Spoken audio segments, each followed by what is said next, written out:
ప్రముఖ గేయ రచయిత శిరశ్రీ రామ్ గోపాల్ వర్మ సినిమాలకి ఎందుకు ఎక్కువగా పాటలు రాస్తారు? ఆర్జీవి లాంటి వ్యక్తి కొంతమంది ప్రముఖ వ్యక్తులను తిడుతూ పాటలు రాయమని ఆర్జీవిని అడిగితే సిరా ఏమన్నారు? తెలుగు సినిమా ఇండస్ట్రీలో తన మిత్రుల గురించి శిరశ్రీ ఏమంటున్నారు? తెలుగు మహాసభలకు వచ్చిన రచయిత శిరశ్రీతో మా ప్రతినిధి రాము ఫేస్ టు ఫేస్. రాజమహేంద్రవరంలో జరుగుతున్న 2వ అంతర్జాతీయ తెలుగు మహాసభలకు ముఖ్య అతిథిగా వచ్చారు శిరశ్రీ గారు.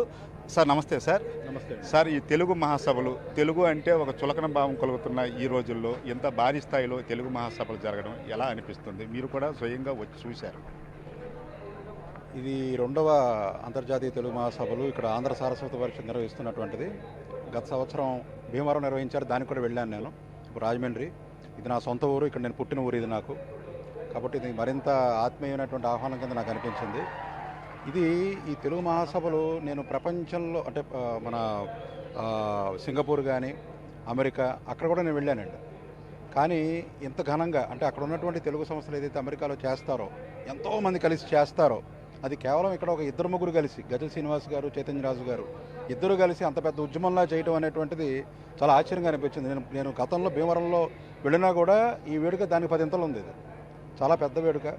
అలాగే మనకి ఆడియన్స్ కూడా అంటే ఎంత గొప్పగా మనం చేసినా, ఎంత గొప్ప ఫండింగ్ వచ్చినా, ఎలా చేసినా కూడా ప్రేక్షకాదరణ లేనిదే, ప్రేక్షకులు లేనిదే ఆ సభ అది సక్సెస్ అయినట్టు కాదు, విజయవంతం అయినట్టు కాదు. కానీ ఇక్కడ వేల మంది ప్రజలు రోజు వస్తున్నారు, విద్యార్థులు వస్తున్నారు, తెలుగు గురించి తెలుసుకుంటున్నారు, అవధానం గురించి తెలుసుకుంటున్నారు, తెలుగు గద్యం, పద్యం, సాహిత్యం ఇలాగ అన్ని విషయాల గురించి కూడా తెలుసుకుంటున్నారు. ఇది కొత్త తరం వారికి ఇది ఒక అంటే తెలుగు అనేటువంటిది ఒక తరానికి ఆగిపోకుండా ముందరికి తీసుకువెళ్ళడానికి సారథులు కూడా మనకి ఇక్కడ విద్యార్థుల రూపంలో మనకు కనిపిస్తున్నారని చెప్పి నాకు అనిపించింది.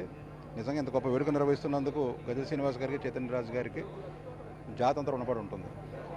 అంటే ఇంగ్లీషు అని పడి తప్పించే తల్లిదండ్రులకి, పిల్లలకి అసలు మీరు ఏం చెప్పాలనుకుంటారు? తెలుగు గారు మనకి వెంకయ్యనాయుడు గారు చెప్పారు, గతంలో చాలామంది కూడా చెప్పారు, మనకి మాతృభాష కళ్ళు, ఇంగ్లీష్ కళ్ళజోడు అని.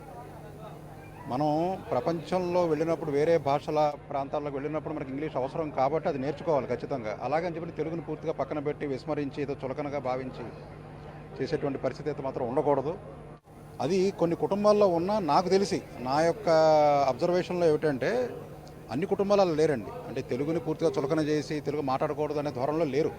ఖచ్చితంగా తెలుగు మాట్లాడుతున్నారు. ఇప్పుడు మా ఇళ్లలో మా పిల్లలు తెలుగు మాట్లాడతారు. మా పిల్లల వాళ్ళ యొక్క స్నేహితులు ఎవరైతే ఉన్నారో వాళ్ళ ఇళ్లలో కూడా చక్కగా తెలుగు మాట్లాడుతున్నారు. పైగా వీళ్ళు చదివేది మొత్తం మిషనరీ స్కూల్, ఇంగ్లీష్ మీడియం స్కూల్సే అయినప్పుడు కూడా తెలుగు అనేటువంటిది ఆగదు. తెలుగు అనేటువంటిది ఎక్కడికి పోదు. దాన్ని మనం ప్రేమిస్తూ ఉండాలి అంతే ఖచ్చితంగాను. తెలుగుకి ప్రమాదం వచ్చిందని మాత్రం నేనైతే అనుకోవడంలా. ఎందుకో చెప్తా, దానికి కారణం ఉంది. మీరు ఒకసారి వికీపీడియాలో కూడా చూడండి. ప్రపంచ భాషల్లో, ప్రపంచం మొత్తంలో మాట్లాడే భాషల్లో తెలుగు ర్యాంక్ ఎంతో తెలుసా? 3000 పైచీలకు భాషలు ఉన్నాయి కదా. తెలుగు ర్యాంక్ ఎక్కడ ఉంటుంది? సుమారుగా ఎక్కడో కొన్ని వందల్లో ఉంటుందేమో అనుకుంటాం. 15, 16 ర్యాంకు, 11 ర్యాంక్ రేంజ్లో ఉంది. 10 to 15 మధ్యలో ఉందండి ర్యాంకు. అంటే తెలుగు మాట్లాడే వాళ్ళు అంతమంది ఉన్నారు అని చెప్పిన గణాంకాలు చెబుతున్నాయి. మన పాపులేషన్ అంత పెద్దది. రామ్ గోపాల్ రావు గారు అంటే మీకు ఇష్టమని చెప్తున్నారు, చాలా గొప్పగా చెప్తున్నారు. ఎవరినైనా ప్రముఖుల్ని క్లించపరిచే విధంగా ఒక గేమ్ రాయమంటే మీరు రాస్తారా? నేను రాయనండి. ఎందుకంటే అది జరిగింది కూడాను. నేను అంత కన్వీనియంట్ కాదు. అది ఆయన మీద కంప్లైంట్ లేదు. He is that, but I'm not that. నేను అది కాదు. ఇప్పుడు ఆకాశంలో స్వేచ్ఛగా ఎగిరే పక్షిని చూసి రోడ్డు మీద నడిచేటువంటి ఒక లేడి పిల్లో లేకపోతే ఒక జింక పిల్లో నేను కూడా అలా ఎగరాలని చెప్పి అనుకోకూడదు. ఖచ్చితంగా ఆయన స్వేచ్ఛను ఆయన ఎంజాయ్ చేయగలుగుతున్నారు. ఆయనకి ఏదన్నా ఎక్కడి నుంచి ఒక చోట ఎగిరేటువంటి ఆ యొక్క శక్తి ఉంది ఆయనలో. బట్ కాబట్టి ఏంటంటే ఆయన ఒక నిర్ణయం తీసుకుని ఏదన్నా అన్నా, ఏం చేసినా కూడా, ఇంతకు నేను అన్నట్టు వినోదం ఇచ్చినా, ఇంకోటి ఇచ్చినా సమాజాన్ని ఎదుర్కొనేటువంటి శక్తి, యుక్తి, తెలివితేటలు, ధైర్యం, తెగింపు అన్నీ ఆయనకు ఉన్నాయి. అవి అందరిలోనూ ఉండవు. కాబట్టి మీరు అటువంటివి ఆశించగల నా నుంచి. అయితే ఏదైతే రాజమండ్రిలో జరుగుతున్న తెలుగు మహాసభలకి వచ్చిన శిరశ్రీ గారు తెలుగు అట్టడిగ స్థాయికి వెళ్ళలేదు. ప్రపంచ భాషల్లో తెలుగు 14, 15 స్థానంలో ఉందంటే సుమారు 3000 భాషల్లో మనం ఆ స్థాయిలో ఉన్నామంటే తెలుగు అగ్రస్థానంలో ఉందని చెప్పుకోవచ్చని మాత్రం చెప్తున్నారు.